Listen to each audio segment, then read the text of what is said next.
আল্লাহ নবী সাল্লাল্লাহু আলাইহি ওয়াসাল্লাম বলছেন, হাদিসের মধ্যে আছে, যে ফজরের নামাজ পড়ে না, আল্লাহ রসুল বলছে ওয়া ইল্লা আসবাহা খাবিসান নফস কাসলানান, ফজরের নামাজ যে পড়ে না, রসুল বলেন সে হচ্ছে খবিস। খবিস, এটা খবিস তুই বেটা। এই তোমরা যারা ফজরের নামাজ পড়ো না, খবিস তুই বেটা, খবিস। পাউডার লাগায়, পাউডার লাগাও কিত্তা, খবিস কোথাকার। খবিস আবার পাউডার লাগাও কিত্তা, ফেয়ার অ্যান্ড লাভলি ডলো কিত্তা। কথা বলেন না কেন? তুই কিত্তা পাউডার লাগাও, পাউডার লাগাইলে বুঝি সুন্দর হয়। বেডিয়ে দেখো না পাউডার লাগায়ও, এ বুড়িয়ে লাগায় ঘন্টা দুয়েক পর আবার এ বুড়িয়ে দুইয়া লায়। বুড়ি জানে এটা ধোকা, ঠিক কিনা বলেন না? এটা যে ধোকা, নাহলে বুড়ি ধোকা। মেকআপ বক্স ধোকা আবার লাগাইয়া সেরা, এটা ধোকা, এটা আসল না, এটা নকল। আল্লাহ নবী সাল্লাল্লাহু আলাইহি সাল্লাম বলেন বেনামাজি খবিস। আর নবীজি হাদিসে আছে, বাথরুমে ঢুকতে, পেশাব পায়খানায় ঢুকতে নবীজি খবিস থেকে পানাহ চাইতেন, দোয়া পড়তে। তো এই দোয়ার অর্থ কি? আল্লাহ আমি খবিস থেকে কি চাই? পানাহ চাই। তার মানে নবীজি বুঝাই দিছে উম্মত, পেশাব পায়খানার মধ্যে থাকে খবিস। খবিসের ঠিকানা কোথায়? Bathroom, bathroom, toilet. আল্লাহুম্মা ইন্নী আউযু বিকা মিনাল খুবুসি ওয়াল খাবায়েস। আল্লাহ খবিস থেকে পানাহ চাই। বাথরুমে ঢুকতে বলেন, জন্য বেনামাজি খবিস। এই খবিসের ঠিকানা টয়লেট, নাপাক, এটা নাপাক, এটা অপবিত্র, অপদার্থ, এটা অকর্মণ্য। এটা জিন্দেগির আর অর্থ কি? জীবন মানে খানা, জীবন মানে ঘুম, জীবন মানে লজ্জাস্থানের চাহিদা পূরণ, যৌন চাহিদা পূরণ, এই তিন জিনিস। তাহলে কুকুরের সাথে, বিড়ালের সাথে, গরু ছাগলের সাথে তফাৎ কি? ওই প্রাণীগুলোও তো খানা, ঘুম এবং যৌন চাহিদা পূরণ করে কিনা? কথা বলেন না কেন? কুকুরের ছাও আছে কিনা? তো কুকুর বিড়াল খায় কিনা? কুকুর বিড়াল ঘুমায় কিনা? তো তোমার সাথে তফাৎ কি? বেনামাজি বলে সেজদা নাই যার কপালে, আমনের লগে জানোয়ারের পার্থক্য কোথা? আমনে খারাইয়া কোনছে ভিডিও করুক, আমনে কোন? হ্যাঁ হ্যাঁ বলেন, এখন বলেন, আমরা শুনি, এনে 10 জনে বিচার করুক। পার্থক্য কোন? আপনার সাথে জানোয়ারের তফাৎ কি? ছেলেরা বলো বাবা, তোমরা যারা মাগরিবের নামাজ পড়ো নাই, হ্যাঁ, লজ্জা কোথায় তোমাদের? শরম কোথায়? এই বেহায়া, কোন লজ্জায় আল্লাহর জমিনে চোখ তুলে তাকাও? হ্যাঁ, নির্লজ্জ। ছি ছি ছি ছি ছি। মুসলমান এত আত্মমর্যাদা বোধহীন হয় কিভাবে? মালিককে চেনে না, বানানেওয়ালাকে চেনে না, গোলামি বোঝে না, সেজদা দিতেও মন চায় না। মুসলমান এত পাষাণ হয় কেমনে? আরে তার মা কোথায়? তার বাবা কোথায়? আরে তুই কোন মার দুধ খাইছত রে? তোরে কি মা দুধ খাওয়ায় নাই? তুই কি বাবার হাতে বড় হও নাই? তুই কি মুসলমানের ঘরে জন্ম নেও নাই? হায় না ফরমান। মা বাপ গুলোকে বললাম, কি ফুতেরে মা আমনে দুধ খাওয়াইলেন? এই অপদার্থ তো সেজদাও দেয় না। হ্যাঁ, এই বাপ কাল লাগে বিল্ডিং বানাইলেন? এই হাইওয়ান তো সেজদাও দেয় না। কাল লেগে সোফা বানান, মাতবুরি দেহান, সাদওয়ানে বইয়া গপ মারেন, জিফুত লইয়া বালা আসি, কিতা বালা? এ ফাঙ্গাস আর তেলাপিয়া খান যে, এ কারণে বালা। হ্যাঁ, এ ফার্মের মুরকা আর কক মুরকা, দুন্দুল আর করলা, দৈন্যা তার কাঁচামরিচ, টমাটো আর শশা, এই তো খানা। আর কিতা কথা বলে? আর কি ঘুরে গেলে তো ফাঙ্গাস তেলাপিয়ে। দুনিয়ার বেশি কি ভোগ করছি আমরা? খুব আশ্চর্য কিছু, অনেক কিছু দুনিয়া ভোগ করছি আমরা। এটুকু দুনিয়া ভোগ করছেন বলে এ ফান কদ্দুর খান, বিড়ি খান, চা খান, বন খান, টেলিভিশনে মানুষের বেডির নাচ চান। আমনের বেডি তো আর নাচে না, নাচে মানুষের বেডি। কথা বলেন না? এতটুকু দেখেই দুনিয়া ভোগ করছেন বলে খুশি হয়ে গেলেন, তৃপ্ত হয়ে গেলেন, মজা পেয়ে গেলেন। আহা, আফসুসের ব্যাপার। এত লম্বা আখিরাত কেমনে পার হবেন? এত লম্বা কবরের জিন্দেগি কেমনে পার হবেন বলেন তো? নূহ আলাইহিস সালামের জামানায় যারা মারা গেছে তারা আজ কত হাজার বছর কবরে পড়ে আছে। ইব্রাহিম আলাইহিস সালামের জামানায় যারা মারা গেছে তারা আজকে কতদিন কবরে পড়ে আছে। হ্যাঁ, আবু জেহেল আজকে কত বছর কবরে পড়ে আছে? 1450 বছর, আরো বেশি, 1450 বছর ধরে পড়ে আছে কবরে। এরপরে তো হাসরের মাঠ, এরপরে তো ফুলসেরাত, এরপরে তো জাহান্নাম, আর তো রইছে। তাহলে দুনিয়ায় থাকলি কতদিন, কবরে পড়ে রইলি কতদিন? আপনি বলেন। আবু জেহেল দুনিয়াতে ছিল 800 বছর, কথা কন না? আবু লাহাব দুনিয়াতে জীবিত ছিল 900 বছর, তো কবরে আছে কত বছর? তো বাঁচছে কয় বছর? নাহলে 60 বছর, নাহলে 70 বছর, ঠিক কিনা বলেন? তাহলে দুনিয়ায় ছিলি কতদিন, কবরে আসত কতদিন? আচ্ছা, এই কথাই এখনই মনে হইল? হ্যাঁ, এরপরে তো সামনেরটি রয়েছেই মিয়া, এখনো তো কিয়ামত আসে নাই, এখনো তো ইসরাফিল ফু দেয় নাই। একবার ফু দিবে, সব কবরে যাবে, আবার ফু দিবে, হাসরের মাঠ কায়েম হবে। আবার হাসরের মাঠের একদিন, খোদার কসম এই কোরআনে আল্লাহ বলছে, হাসরের ময়দানের এখন একদিন, প্রতি একটা দিন কয় ঘন্টা?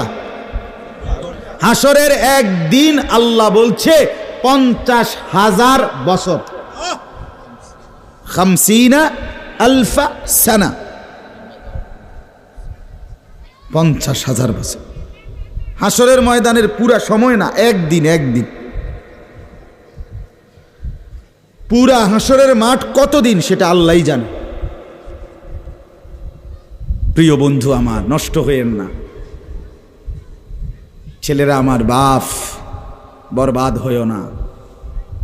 মনে করো কেউ বলে নাই, তবুও নষ্ট করো না নিজেরে।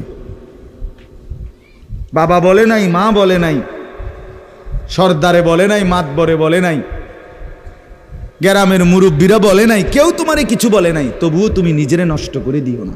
হযরত ইব্রাহিম আলাইহিস সালাম, পুরা কওম, আপন মা, আপন বাপ, সবাই মূর্তি পূজক, কেউ তো ওনাকে ইমানের দাওয়াত দেয় নাই, তবুও সেই ছোট্টবেলার থেকে তিনি ওইখানে থেকেই উনি খুঁজে নিছেন আল্লাহকে। কাকে খুঁজে নিছেন? আল্লাহকে খুঁজে নিছেন, আল্লাহকে তালাশ করে নিছেন। কওমের লোকেরা বলছে যে তারকা এটা রব। বলছে আচ্ছা ঠিক আছে, দেখি তো। কিছুক্ষণ পরে তারকা ডুবে গেছে। বলছে কই, রব আবার ডুবে কেমনে? পরের দিন এলাকার লোকরা বলছে চাঁদ, এটাই আমগো রব। বলছে আচ্ছা ঠিক আছে, মানে নিলাম, দেখি তো। ভোর হতে হতে দেখে চাঁদ নাই। কিও রব যদি জায়গা, তো আমি বন্দা রইলাম, রব কু? বুঝেন নাই কথা? এরপরে বলছে সূর্য, এটা বড় সড়ো মোড়া তাজা, এটাই রব। হ্যাঁ, ইব্রাহিম আলাইহিস সালাম বলছে আচ্ছা দেখি তো। সন্ধ্যা হয়েছে আর সূর্য ডুবে গেছে। তো ইব্রাহিম আলাইহিস সালাম বলছে হায় আমার কওম, কি কও ইডি তোমরা? তোমার মাথা ঠিক আছে নি? রব কেমনে এর মোড়ে নামে? রব এমন হয় কেন? বানানেওয়ালা এত দুর্বল হবে কেন? তখন তিনি বলছে ইন্নী ওয়াজ্জাহতু ওয়াজহিয়া লিল্লাযী ফাতারাস সামাওয়াতি ওয়াল আরদা হানিফা ওয়া মা আনা মিনাল মুশরিকিন। যে না কওম শোনো, আমি তোমাদের বানানো কোনো দিকে ফিরবো না, আমি ফিরছি আমার চেহারা, আমার জিন্দেগি ফিরাইয়া দিলাম ওই সত্তার দিকে যিনি 7 আসমান ও জমিন পুরাটা বানাইছে। হানিফান, একনিষ্ঠভাবে আমি শুধু তার দিকে ফিরলাম। ওমা আনা মিনাল মুশরিকিন, আমি মুশরিকদের অন্তর্ভুক্ত নই, আমি আল্লাহকে ছাড়া কাউকে মানি না।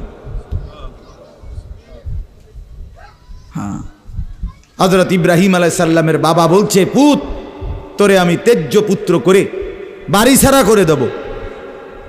হযরত ইব্রাহিম আলাইহিস সালাম বলছে, আ'তাজিলুকুম ওমা তাদউনা মিন দুনিল্লাহ, আব্বা আমি আমনেরে ছেড়ে দিলাম, আপনি আমার কিতে ছাড়বে, আপনি বাইর জায়গা দিতেন না কিতে, আমি আইলাম না আপনি বাইর, আমার ইমান দরকার, আমার আখেরাত দরকার, আমি বন দিয়ে কিতে করব, আমি সোফা দিয়ে করবো কি, আমি বিল্ডিং দিয়ে করবো কি, যার বাপে বিল্ডিং করে দিছে না হাতে বেড়া পরে আর বিল্ডিং করতে আসছে না, কথা কয় না, বোঝেন নাই আমার কথাটা, যার বাপে জমি কিনা দিতে আসছে না এবারে পরে এবারে ফুতে আর কোনোদিন জমি কিনতে আসছে না, তো তো কি আপনি যে একবার উল্টাইয়া গেছেন। হ্যাঁ, আরে ফুত, আমি যদি কদ্দুর কিছু করে দিয়ে যাইতাম না পারি, আমি মরলে তারা খাইব কেমনে, না তারা চিরা খাইব, আর পরে আপনি 2 বস্তা চিরা কিনে দিয়ে যাইয়েন, আপনি মরলে আর কেউ দুনিয়াত কাম করতো না, আপনি একটা কামিলা মূর্তি আছেন শেষ। এটা ধোকার কথা না, বলেন না কেন? তো হযরত ইব্রাহিম আলাইহিস সালাম বলছে, আব্বা আপনাকে ছেড়ে দিলাম। ওমা তাদউনা মিন দুনিল্লাহ, আল্লাহকে বাদ দিয়ে যে আপনি যাকে ডাকেন সেই মূর্তি, আল্লাহকে বাদ দিয়ে যেগুলোকে আপনি ডাকেন, বাপ আমি এগুলোকেও ছেড়ে দিলাম। এবার ইব্রাহিম নবী বললেন, ও আদউ রব্বি, আমি শুধু কেবল আমার রব আল্লাহকে ডাক দিলাম, গোটা দুনিয়া ছেড়ে দিলাম বাপ, সংসারও ছেড়ে দিলাম বাপ, আপনি মা বাবার মায়াও ছেড়ে দিলাম, আমি শুধু আমার আল্লাহকেই ডাকলাম। আসা আল্লাহ আকুনা বিদুআই রব্বি শাকিয়া। এবার ইব্রাহিম নবী বলেন, আব্বা আমি বিশ্বাস করি আমার ওই এক আল্লাহকে ডেকে কেউ কোনোদিন বঞ্চিত হয় না। মখলুককে ডেকে হেরে যায়, নেতা ভুলে যায়, কর্মীও ভুলে যায়, মা বাপও অনেক সময় রাগ করে, মা বাপ অনেক সময় ভুলে যায়, সন্তানও মা বাপকে ভুলে যায়, সবখানে হইতে পারে এমন, কিন্তু আমার আল্লাহকে ডেকে কেউ এমন হয় না যে বঞ্চিত হয়। আল্লাহকে বান্দা যখন জমিন থেকে ডাক দেয় আল্লাহ রব্বুল আলামিন সাথে সাথে বলে লাব্বাইক ইয়া আবদি, আমার বান্দা আমি হাজির, বল না বান্দা কি দরকার।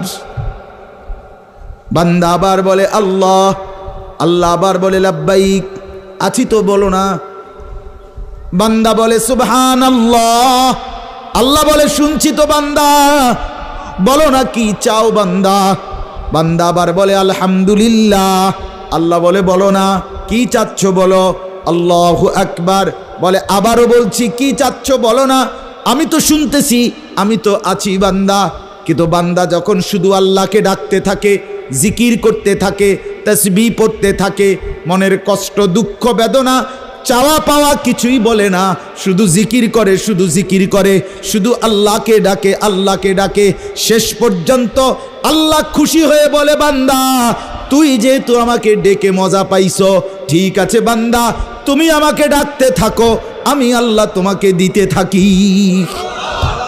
কি লাগবে আমি তো জানি, তোর বিবি অসুস্থ আমি কি জানি না, তোর ছেলে বিদেশে অসুবিধায় আছে আমি কি জানি না, কথা বলেন। তোর যে শরীরের সমস্যা আমি কি এটা জানি না, আমি তো সব জানি, কোথায় তোর কোন মুসিবত। আল্লাহর আড়ালে কি কিছু হয়, আল্লাহর গোপনে কি কিছু হয়, তাইলে আল্লাহর ইচ্ছা ছাড়া কি কিছু হয়। এজন্য মোবাইলের কথা বলতে গিয়ে এতগুলোর কথা লম্বা বললাম। ছেলেদেরকে বললাম বাবা অনেক ছেলে বসছো, মাশাআল্লাহ, আল্লাহ খুব বরকত দান করে। আজকে মুসলমানের যুবক তোমাদের ফেরার অপেক্ষা ইসলাম। তোমরা যদি নামাজি না হও, চরিত্রবান না হও, জীবনটা যদি নারীর পিছনে আর ছবির পিছনে, নর্তকীর পিছনে আর উলঙ্গ ছবির পিছনে, মদ জুয়া জিনা ব্যভিচারের পিছনে শেষ করে ফেলো। এই চোখের দৃষ্টি, এই নজর, এই চোখের দৃষ্টি, এটা যদি নষ্ট করে ফেলো গুনাহ দেখতে দেখতে, নাপাক ছবি দেখতে দেখতে, তো তোমরা নিজের জীবনই ভালো বাঁচবা কেমনে, ইসলামের জন্যই লড়বা কেমনে? আর মুসলমানের যুবক যদি হেরে যায়, মুসলমানের যুবক যদি পড়ে যায়, তো দ্বীনের জন্য জানবাজি রাখবে কে? এই বুড়ারা, 60 বছর 70 বছরের বুড়া, এবারে আর দৌড়তে পারবো? এবারে দোয়া না করবো? কথা বলেন না কেন? মুরব্বীরা কি করবে? কলিজা ছিঁড়ে দোয়া করবে। অতএব আমি আপনাদের কাছে এতক্ষণের কথার মূল একটা উদ্দেশ্য, আমি দুইটা আয়াত পড়ছি, এই আয়াতের আঙ্গিকে কথাটা বলার জন্য বলছি। আজকে আমরা গুনার মধ্যে সবচেয়ে বেশি, বহুভাবেই আমাদের মধ্যে গুনাহ আছে, বাকি এই নজরের গুনাহ আমাদের সবচেয়ে বেশি। কিসের গুনাহ বলেন না? নজরের গুনাহ। আমাদের চোখ নিয়ন্ত্রণ হারা, বাঁধন হারা। আমাদের যুব সমাজ, ছেলে মেয়ে, তাদের পুরাটা চোখ তারা মোবাইলকে দিয়ে দিছে। ওই যে আগে যে শুনছি যে স্বেচ্ছায় চক্ষুদান করতো, কথা বুঝছেন না কথা? হ্যাঁ, মরণোত্তর চক্ষুদান। এই মরণোত্তর চক্ষুদান না, জীবিত চক্ষুদান। ওই দেখেন, ওই দেখেন ইয়া দেখো, ওই মোবাইল কার হাত, হাতে সাইজ হলো ট্যাবলেট সাইজ, তার থেকে তার মোবাইল বড়। যেই অপদার্থ তার হাতেই মোবাইল দিছে, ওই সবচেয়ে বড় অপদার্থ। ওইটা একেবারেই অপদার্থ। সে যদি ভাই হয় তো ভাই অপদার্থ, বাপ যদি হয় ওইটা অপদার্থ বাপ। এই সন্তান নষ্ট করার সবচেয়ে বড় দায়ী আপন গার্জিয়ান। মা বেডি 2 বছরের বাচ্চাটারে বড় মোবাইলটা দিয়ে দিছে, তুই টিপ এটা, তুই তাবু ডিস্টার্ব করিস না, আমি সাইজ দিয়ে আসি ড্রেসিং টেবিলে, এবুডি পাউডার ডলে, হেতে মোবাইল টিপ। কথা বুঝেন নাই? ও বেডি হিন্দি সিরিয়াল দেখে টেলিভিশনে, হ্যাঁ হিন্দি সিরিয়াল দেখে, ইন্ডিয়ান সিরিয়াল দেখে, কি দেখে? মনোযোগ দিয়ে দেখে। হিন্দি সিরিয়ালের সবগুলোর মূল বৈশিষ্ট্য হলো স্বামী স্ত্রীর ঝগড়া, শাশুড়ির থেকে জামাইরে কেমনে আলাদা করতে হবে, দেবর ননদের কেমনে স্বামীর থেকে বিচ্ছিন্ন করতে হবে, মানে সংসার কিভাবে তছনছ করবে, এটা হলো ওই বেঈমানদের সবচেয়ে বড় ষড়যন্ত্র। সবগুলোর বৈশিষ্ট্য এটা। মহিলারা এইটা দেখা বিবাহের পরে 6 মাসও একসাথে আর থাকতে চায় না। 6 মাসও না। বেডির সিদ্ধান্ত, মরিয়ার বাসি তে বেড়ারে তার বাপ মার থেকে আলাদা করুন। জীবনের সাধনা এটা।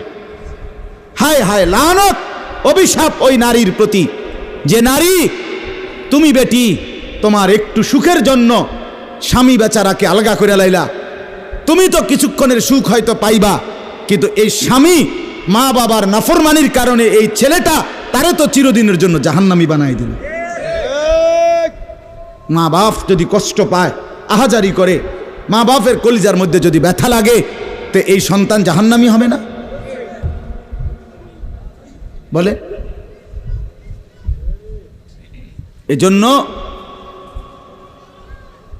আমরা প্রত্যেকেই এই কথাটা বলতেছিলাম, আজকে আমাদের সবচেয়ে বড় গুনাহ আমাদের ছেলেদের, আমাদের মেয়েদের, আমাদের নারীদের, আমাদের পুরুষদের, আমাদের জওয়ান, আমাদের বুড়া, আমাদের যুবতী, আমাদের বৃদ্ধা, সবার একটাই বড় রোগ। আমরা চোখ অনিয়ন্ত্রিত। বুড়া মানুষও টেলিভিশন চায়, বুড়া চাচা বাঁকা হয়ে গেছে, কাশে বেরামে ধরে গেছে, কিন্তু এবার টেলিভিশন সাউন্ড, বেডির সাউন্ড, চা দোকানে নাচ গান দেখার অভ্যাস ছোটে নাই। এমন অভ্যাস আছে কিনা বলেন না? যার নাই হেবড়া রাগ না হইলেই ভালো। আর যে বেটা রাগ হইলে, আপনার এই অভ্যাস থাকলে, আপনার রাগ হইলেই কি আর আসলেই কি।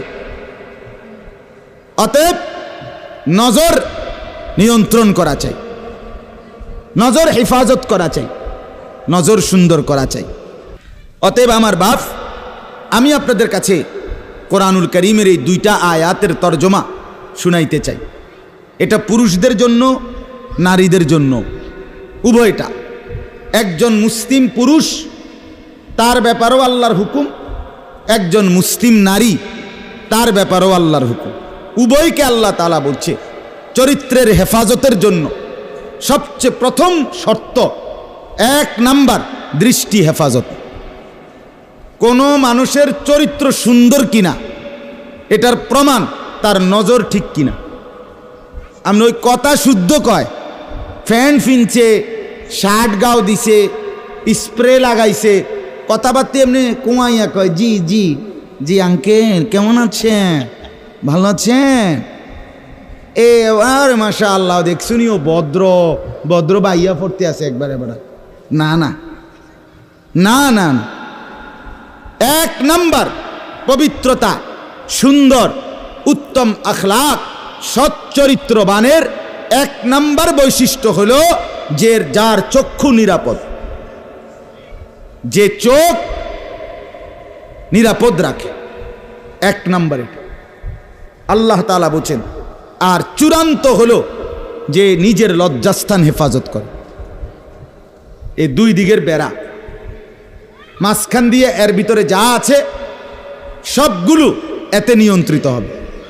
যে নিজের চোখকে হেফাজত করে, নামাইয়া রাখে, ভিন নারী, হ্যাঁ, যেই দৃশ্য দেখা, যেই ছবি, যেই নাচ গান, অশ্লীল দৃশ্য, হ্যাঁ, উলঙ্গ ছবি, বেপর্দা নারী, ভিন নারী, যাকে দেখার আমার কাছে অনুমতি নাই, আল্লাহ অনুমতি দেন নাই, তার থেকে নজর যে নামিয়ে রাখে এবং নিজের লজ্জাস্থান যে হেফাজত করে, আল্লাহ কোরআনে বলছে যালিকা আজকা লাহুম, এটাই হচ্ছে সর্বশ্রেষ্ঠ পবিত্রতা। এটাই হলো সর্বশ্রেষ্ঠ, কি বলেন না, পবিত্র, সেই বড় পবিত্র। এবার এই শুদ্ধ কথা কোক আর সিটেঙ্গা কথা কোক, কথা নোয়াখাইল্লা হোক আর সিলিটটা হোক, এটা দেখার বিষয় না। দেখার বিষয় হলো তার নজর দৃষ্টি এটা নিচের দিকে কিনা, আর লজ্জাস্থান হেফাজত কিনা। এই দেখেন আল্লাহ কি বলে শোনেন। 18 নম্বর পারা 24 নম্বর সূরা, সূরায়ে নূর, এই সূরার 30 নম্বর আয়াত।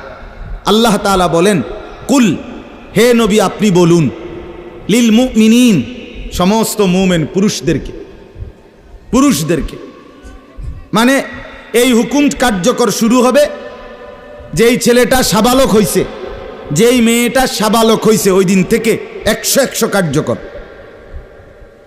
কোন ছেলের উপরে যেদিন গোসল ফরজ হয়েছে, প্রথম যেদিন তার বীর্যপাত হয়েছে, সেদিন থেকেই সে সাবালক, প্রাপ্তবয়স্ক, সেদিন থেকেই সে যুবক, সেদিন থেকে ইসলাম মানা পুরাটা 100 তার উপরে ফরজে আইন। ওই দিন থেকে তার 1 মিনিট 1 সেকেন্ড হিসাবের বাহিরে হবে না।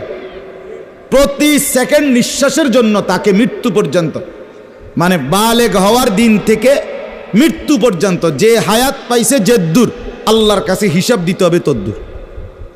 রাতের হিসাব, দিনের হিসাব, হাঁটলে বসলে উঠলে খাইলে ঘুমাইলে, এমনকি নিঃশ্বাসের হিসাবও খোদার কসম আল্লাহর কাছে দিতে হবে।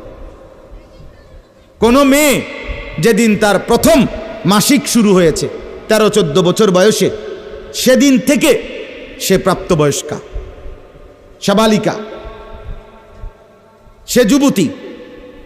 অতএব সেদিন থেকে মৃত্যু পর্যন্ত তার হায়াত যতদিন পাইছে, একদিনের ভালো মন্দ, জায়েজ না জায়েজ, হালাল হারাম, বৈধ অবৈধ, সব কিছুর হিসাব সে আল্লাহর কাছে দিতে হবে। কথা বুঝলেন কিনা আপনি? হ্যাঁ, এটা জরুরি, এটা জরুরি। স্বামীর কারণে, শ্বশুরের কারণে, স্ত্রী মহিলা বলেন আমার স্বামী বাধ্য করছে দেবরের সাথে দেখা করা, স্বামী বাধ্য করছে ভাসুরের লগে দেখা করতে, খোদার কসম স্বামী যদি আসমান ভাঙ্গাও মাথাত ফালায়, তারপরও স্ত্রীর জন্য এই কথা মান্য করা স্বামীর হারাম। আর স্বামী যদি এই হারাম কাজের জন্য বাধ্য করে স্ত্রীকে, এই স্বামী জালেম। এই স্বামী কি বলেন না কেন, চাচতো ভাই, জ্যাঠতো ভাই, খালতো ভাই, ফুফাতো ভাই, দুলা ভাই, তারারে কইছে বাদ বাইরা দাও, তুমি আজ্ঞায় দাও, তারা মেহমান সব সময় কি আর আইয়েনি? হ্যাঁ, যেই স্বামী বলে, যেই শ্বশুর বলে, এই উভয়টাই জালেম, নিকৃষ্ট পাপী, সীমালঙ্ঘনকারী, সীমালঙ্ঘনকারী, কোনো সন্দেহ নেই, কোনো সন্দেহ। আল্লাহকে, আল্লাহর হুকুমের বিরোধিতা করে মাখলুকের হুকুম মানা অনুমতি নাই, অনুমতি নাই। হযরত ইব্রাহিম আলাইহিস সালামের বাবা ওনাকে মূর্তি পূজা করতে বাধ্য করতে চাইছে, করছে না? কইছে না যে নরে তেজ্য পুত্র করে দেবো বেড়া? কোরআনের আয়াত। ইব্রাহিম আলাইহিস সালাম বলছে আমনেরে আমি ছেড়ে দিলাম। কিসের জন্য? ঈমানের জন্য। কিসের জন্য বলেন না? ওয়া ইন জাহাদাকা আলা আন তুশরিকা বি মা লাইসা লাকা বিহি ইলমুন ফালা তুতি'হুমা ওয়া সাহিবহুমা ফিদ দুনিয়া মা'রুফা। কোরআনে আল্লাহ বলেন, তোমার মা বাপ যদি তোমাকে আমি আল্লাহর সাথে শিরিক করতে বলে, তুমি কোনোভাবেই তার অনুসরণ করবে না। হ্যাঁ, তবে মা বাবার সাথে কষ্টদায়ক আচরণ করবে না, ব্যবহার করবে ভালো, ব্যবহার করবে উত্তম, তার গায়ে হাত দিবে না, তারে ধাক্কা দিবে না, তারে গালি দিবা না, তারে ধমক দিবা না, কিন্তু তার কথা মানবা না। কোন কথা? আল্লাহর নাফরমানির কথা, শিরিক, কুফর, নাজায়েজ, হারাম, হারাম। সেদিন আমার কাছে এক যুবক ভাই জিজ্ঞেস করছে এ কথা, যে তার বাবা তাকে বাধ্য করতেছে তার দোকান দেখাইয়া 5 লাখ টাকা সুদে টাকা নিয়ে দিতে। মন নাই? আমি পরিষ্কার আমরা বলছি যে অসম্ভব কথা। তোমার বাপ প্রয়োজনে তোমারে ঘর থেকে বের করে দিবে, দেও। এক তো তুমি তারে গালি দিও না, কিন্তু তুমি তার এই কথা মান্য না। এ কথা মানার অধিকার, যেটা আল্লাহ হারাম করছেন সেটা বাবার কথার কারণে হালাল? আরে বলেন না কেন? যেটা আল্লাহ হারাম করছেন সেটা স্বামীর কথার কারণে হালাল না। না, আমি কিতা করতাম, বেডিতে এই সমস্ত ফাঁকনা কথা কইলে হইতো না। তে বেড়া বাতানে সাইলানে আমি রাইন্দা দেই, এরপরে কি তো বেডি হেতে কইতে পারবো? আরে আলাপ হোক, এসব আলাপ করলে হইতো। ফেরাউনের ঘরে বিবি আসিয়া ফেরাউনের মতো জালেম কাফের, তার ঘরে নিজের ঈমান 100 ঠিক রাইখা দেখাই দিছে পৃথিবীবাসীকে যে জমিনে ফেরাউনের চাইতে বড় কাফের কে হবে। আমি তার ঘরে থাইকে ঈমানদার থাকছি, আমি স্ত্রী আসিয়া, আমি জান্নাতি। অতএব পৃথিবীর সবচেয়ে বড় জালেমের ঘরে থাকলেও, পাপীর ঘরে থাকলেও তোমাকে আখেরাত বরবাদ করতে পারবা না। আল্লাহ আমাদের মা বোনদেরকে বুঝার তৌফিক দান করে, আপনাদেরকেও বুঝার তৌফিক দান। নিজের স্ত্রী, নিজের কন্যাকে বাজারের পণ্য বানাবেন না। আত্মমর্যাদা বহুত বড় সম্পদ, গায়রত। আপনার স্ত্রী বেপর্দা বাজারে বাজারে ঘুরে, রাস্তার পুরুষ রাক্ষসের মতো তাকাইয়া দেখে, আপনার আত্মসম্মানে লাগে না, আপনি বেগায়রত, আপনি পুরুষ নামের কলঙ্ক। আপনার মেয়ে বেপর্দা হাঁটে, 8-7 কাপড় পরে, টাইট কাপড় পরে, জামা পরে, রঙ্গিলা পাউডার সিয়া সাজ্জা রাস্তার বখাটে দুই পাশে কুত্তার মতো দুই পাশে গুরগুর গুরগুর কইরা পিছনে পিছনে ঘোরে। আমনে বাপ হইয়া জানেন, মেয়ে মা হইয়া দেখছেন, আমনের গায়ে লাগে না, কলিজায় লাগে না। আপনি বেগায়রত, আত্মমর্যাদাহীন পুরুষ আপনি। আমি সেদিন নিজে দেখছি, আমার কলিজা ছিঁড়ে গেছে। আমি নিজে দেখছি, ওই দেবিদ্দার রাস্তা দিয়ে আসতেছি, বাজারের মধ্যে জ্যাম। হঠাৎ আমার নজর জানালা দিয়ে বাহিরে দেখলাম একটা স্কুল পড়ুয়া মেয়ে। মেয়েটা আপনার স্বাভাবিকভাবে জড়সড় হয়েই হাইটা যাইতেছে সামনে দিয়া। ঠিক মেয়েটার এক হাত পিছনে একটা ছেলে আপনার এই বড় মোবাইল দিয়া, মেয়েটা হাঁটতেছে মেয়ের মতো, এই জানোয়ারে পিছন থেকে ভিডিও করতে করতে মেয়ের যাইতেছে পিছন। আমার মন চাইছে জানালা খুলে বলি, বোন তোর পিছনে কুত্তা লাগছে, তোর পেছনে কি লাগছে? কুত্তা লাগছে, তুই তোরে কুত্তা থেকে বাঁচা। বলেন মুসলমান এত নিকৃষ্ট হয় কিভাবে? আমরা নিজে কিতাবে পড়ছি, এই আজকেও পড়ছি ইয়াহিয়া, এই বইটা ফিলিস্তিনি বই, এটাতে লেখা আছে পৃথিবীর পশ্চিম প্রান্তে, মনে করেন পৃথিবীর এদিকে শেষ প্রান্তে যদি কোনো মুসলমান বোন নির্যাতিত হয়, খোদার কসম পৃথিবীর পূর্ব প্রান্তের শেষ মুসলমানের উপরও ফরজ ওই বোনের ইজ্জতের বদলা নেওয়া। এটা মাসালা। হ্যাঁ, কথা ছিল এই, মুসলমানের যুবক হবে মা বোনের ইজ্জতের পাহারাদার। আহা, কোথায় সেই মোহাম্মদ বিন কাসেম, 17 বৎসরের যুবক, আরব থেকে, আরব জাহান থেকে আসছে ভারতে, সিন্ধু প্রদেশে দেবল রাজার এলাকায় একজন বোনকে একজন ডাকাত, জলদস্যু, একজন পানির ডাকাত জলদস্যু তৎকালীন জামানায় একজন মুসলিম বোনের গায়ের ওড়না ধরে টান দিছিল। তখন ওই বোন চিঠি পাঠাইছিল হাজ্জাজ ইবনে ইউসুফের কাছে আরব দেশে, হাজ্জাজ তুমি বেঁচে থাকতে তোমার মুসলিম বোনের গায়ের ওড়না ধরে টান দিছে বেঈমান কাফের, তুমি এর বদলা নিবা কিনা আমি শুনতে চাই। হাজ্জাজ ইবনে ইউসুফ, আমরা কিতাবে পড়ছি, এরকম চেয়ার ছেড়ে লাফ দিয়া দাঁড়াইয়া চিৎকার দিয়ে বলছে, বোন আমার, গোটা আরবের সমস্ত মুসলমান যুবক প্রয়োজনে জান দিবে, আরবের সমস্ত যুবকের কলিজা যাবে, জান দেবে, শাহাদাত বরণ করবে প্রয়োজনে, তবু আমি তোমার এই বেইজ্জতির বদলা নেব। 3 বার সেনাবাহিনী পাঠাইছে সে, 3 বার। প্রথম 2 বার পরাজিত হয়েছে মুসলিম বাহিনী, তৃতীয়বারে নিজের একমাত্র মেয়ের জামাই মোহাম্মদ ইবনে কাসেম রাহমাতুল্লাহ আলাই, এই উনি ওনারে দিয়া এরপরে এই সিন্ধু দেবল রাজাকে পরাজিত করে ওই বোনকে জেলখানা থেকে উদ্ধার করছে এবং এই হিন্দু রাজার এলাকায় কালেমার পতাকা উড়াইয়া দিছে। হ্যাঁ, সেখান থেকেই এই ভারতীয় উপমহাদেশে মুসলমানদের যাত্রা, ইসলামের সূচনা।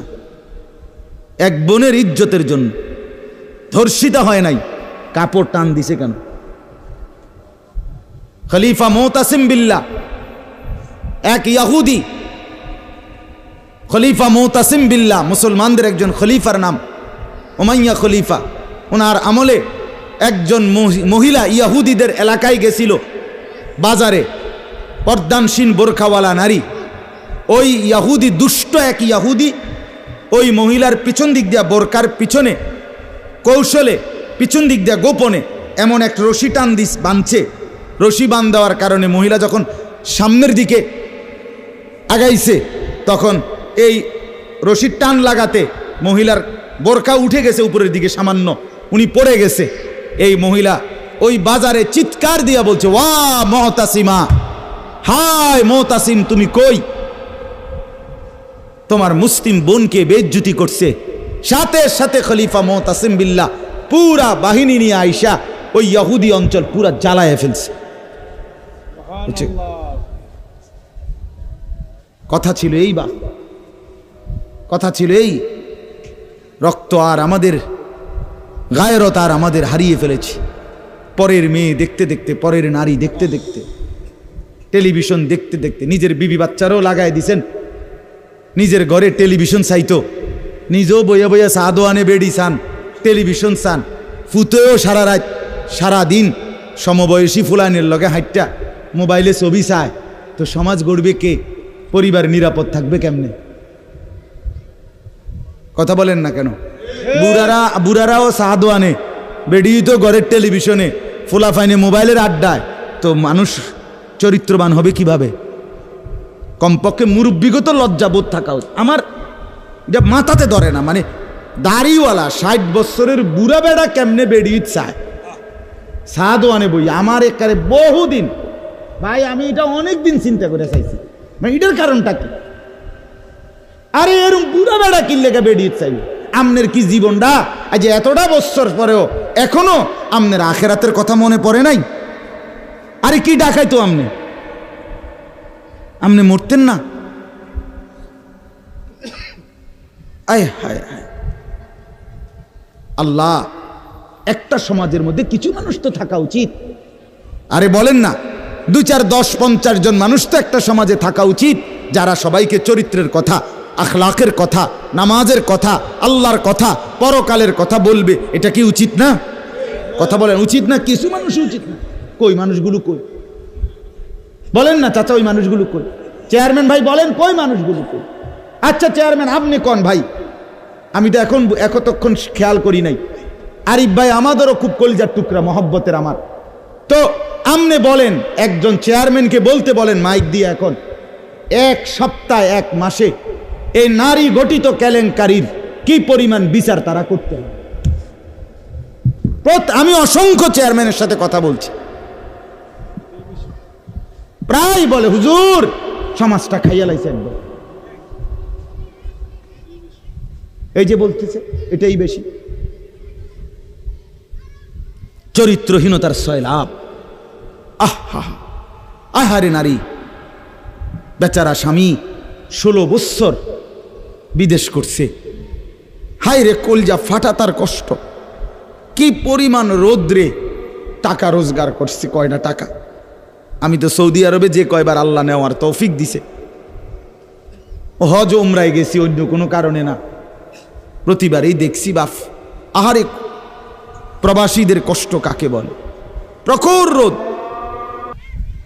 এই শুধু তর্জমাটা শোনেন, 5 মিনিটে শেষ হয়ে যাবে তর্জমা। আল্লাহ তাআলা বলেন কুল্লিল মুমিনিনা, হে নবী আপনি মুমিন পুরুষদেরকে বলেন। তাহলে পুরুষ বলতে কি বুঝাইছি বুঝছেন তো এটা নাকি? যেদিন থেকে সাবালক, আর মহিলা যেদিন থেকে তার মাসিক শুরু হয় প্রথম, সেদিন থেকে নারী। আল্লাহ বলেন হে নবী প্রত্যেক পুরুষকে বলেন ইয়াগুদ্দু মিন আবসারিহিম ওয়া ইয়াহফাজু ফুরুজাহুম, তারা যেন বাধ্যতামূলক 2টা কাজ করে। এক, ইয়াগুদ্দু মিন আবসারিহিম, তারা যেন তাদের চোখ নিচের দিকে নামায় ভিন নারী থেকে, নাজায়েজ দৃশ্য থেকে, যে জিনিস দেখার অনুমতি নাই, যেই ছবি দেখার অনুমতি নাই, যেই নারীকে দেখার অনুমতি নাই, তার থেকে যেন তারা চোখ নামায়। ওয়া ইয়াহফাজু ফুরুজাহুম, এবং প্রত্যেকটা মুমিন যেন নিজের লজ্জাস্থানকে হেফাজত করে। নিজের লজ্জাস্থান হালালভাবে অনুমোদিত ছাড়া, স্বামী স্ত্রীর পবিত্রতা ছাড়া অন্য কোনো ক্ষেত্রে নিজের লজ্জাস্থানকে হারামভাবে যেন ব্যবহার না করে, নিজের হাত দ্বারা কোনো অবৈধ কাজ যেন না করে, নিজে পুরুষ যেন কোনো অবৈধ নাচ না করে, ভিন নারীর সাথে যেন নিজের লজ্জাস্থানের জিনা ব্যভিচার, যেন অসভ্যতা অশ্লীলতা এমনটা যেন না করে। আল্লাহ বলেন যালিকা আজকা লাহুম, কি হবে এতে? আল্লাহ বলে এটাই হবে সর্বশ্রেষ্ঠ পবিত্রতা। এটাই কি বলেন না? সর্বশ্রেষ্ঠ পবিত্রতা। ইন্নাল্লাহা খাবীরুম বিমা ইয়াসনাউন, আল্লাহ বলে যত কৌশলে, যত ফন্দিতে, যত বুদ্ধিতে, যত সিক্রেটে, যত গোপনে তোমরা যে যাই করো, আমি আল্লাহ 100 খবর রাখি। আমার কাছে গোপন কিছু গোপন নাই। অন্তরের হালাত, বাহিরের হালাত, কক্সবাজারের দৃশ্য আর বাড়ির দৃশ্য, রাত গভীরের দৃশ্য, দিনের আলোর দৃশ্য, গোপন জায়গায়, হোটেলে, রেস্তোরাঁয়, অথবা পার্কে, বিনোদন কেন্দ্রে, অথবা মোটরসাইকেলে আরেক বেটার মেয়ে আরেক দিকে নিলাগা, যাই নাও, যেখানেই নাও, যত গোপন জায়গায়, মা দেখে নাই, বাবা দেখে নাই, গ্রামবাসী শুনে নাই, কেউ জানে নাই, কিন্তু আল্লাহ বলে বান্দা আমার খবর আছে, আমার থেকে আড়াল করতে পারবে না। অতএব চোখের হেফাজত, চোখের হেফাজত। বুড়া মানুষ আপনাদেরকে মৃত্যু পর্যন্ত, 90 বছরের বুড়া, আমার বুড়ো হয়ে গেছি, বয়স হয়ে গেছে না, মানুষের শরীর আড্ডি মাড্ডি বয়স হয়। শাহওয়াত যেটাকে বলে, কামনা বাসনা, এটা কখনোই বুড়ো হয় না, বুড়ো হয় না। হ্যাঁ সোজা কথা, আমি খোলামেলা বললাম, শাহওয়াত কি হয় না? বুড়ো হয় না। এজন্য বালেগ থেকে বৃদ্ধ পর্যন্ত সবাই এই হুকুম। 2 নাম্বার আল্লাহ বলেন 31 নম্বর আয়াত, অকুল্লিল মুমিনাতি ইয়াগদুদনা মিন আবসারিহিন্না ওয়া ইয়াহফাজনা ফুরুজাহুন্না, হে নবী আলাদাভাবে আপনি মুমিন মহিলাদেরকেও বলেন, নারীদেরকেও বলেন, তারাও যেন এই 2টা কাজ করে।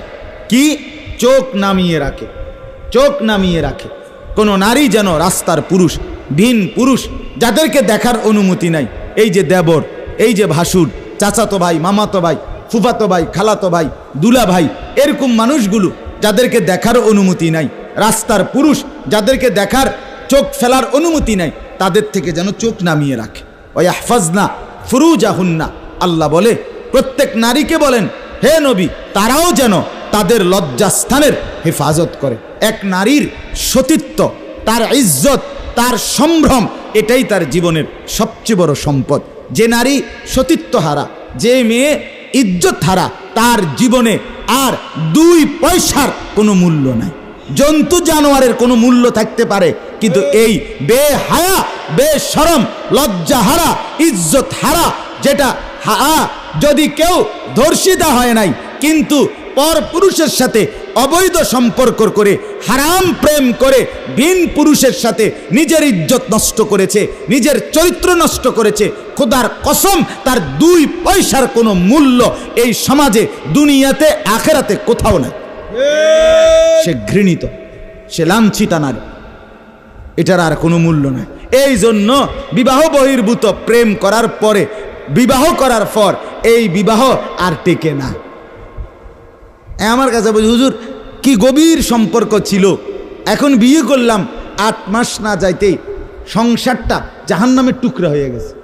আমি বললাম মূল কারণ হইল বিয়ার আগে আমনো হেবুডির কোনো দোষ ধরেন নাই, হেবুডিও আমনের কোনো দোষ ধরেন নাই, শুধুই কেবল ভালোই বাসছেন, কিচ্ছু আর কোনো ত্রুটি দেখেন নাই। তুমি না খুব ভালো, ও না এত ভালো, এডি তো ছিল আগে, যে সময় আপনি বালা বালা খাওয়াইছেন, চটপুটি, নুডলস, তারপরে বিভিন্ন বার্গার, এই সময় তো আরামে কথা কইছে।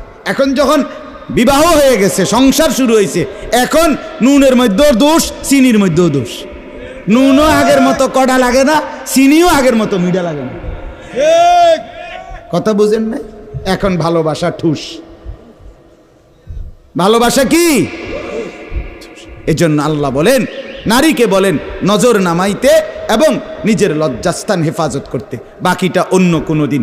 আল্লাহ তাআলা আমাদের প্রত্যেক পুরুষ নারী, যুবক যুবতী, জওয়ান বুড়ো প্রত্যেককে নিজের চরিত্রের সৌন্দর্যের জন্য চোখ দৃষ্টি নামানো এবং লজ্জাস্থান হেফাজত রাখবার তৌফিক দান করেন। আল্লাহ তাআলা কবুল করেন।